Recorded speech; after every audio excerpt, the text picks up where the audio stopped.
एकदा नामदेव, ज्ञानदेव इत्यादी अनेक संतांचा मुक्काम औंढा नागनाथ येथे पडला. तो दिवस महाशिवरात्रीचा असल्याने सर्वांनी सकाळी स्नान संध्या वगैरे उरकून नागनाथाच्या मंदिरात नामसंकीर्तनाला सुरुवात केली. नामदेव निरूपण करण्याकरता नागनाथासमोर उभे राहिले. त्यांच्या मुखातून निघणारे विठ्ठल नाम ऐकून हजारो भक्त तल्लीन झाले होते. तेवढ्यात शिवदर्शनासाठी आलेल्या काही कर्मठ ब्राह्मणांना मंदिरात जाण्यास अडचण निर्माण झाली. गर्दीमुळे त्यांना वाट मिळेना. काही जण संत नामदेवांना आणि वारकऱ्यांना दोष देऊ लागले. काहींनी तर हे कीर्तन मंदिराच्या मागे घेऊन जा अशी मागणी केली. संत नामदेव महाराज अत्यंत नम्र होते. वाद नको म्हणून त्यांनी कोणताही विरोध केला नाही.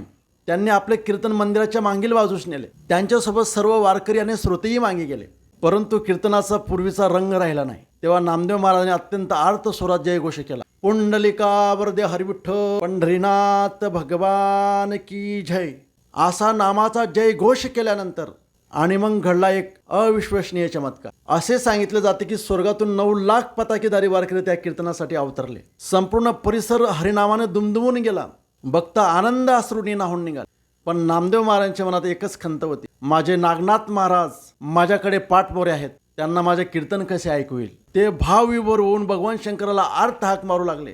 त्यांच्या भक्तीचा उत्कट भाव पाहून भगवान शंकर प्रसन्न झाले. परिणाम चमत्कार झाला. भगवान नागनाथांनी नंदीला मागे टाकून संपूर्ण मंदिराचे तोंड फिरवले आणि नामदेव महाराजांच्या कीर्तनाकडे समोरासमोर पाहू लागले.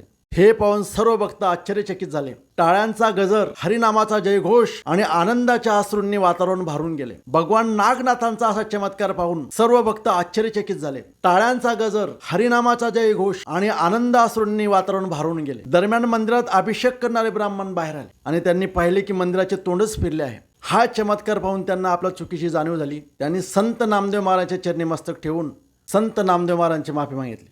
आज या औंढा नागनाथ येथे हे मंदिर या अद्भुत प्रसंगाची साक्ष देत उभे आहे. अशा प्रकारे भक्त नामदेवासाठी देवाने देऊळ फिरवले.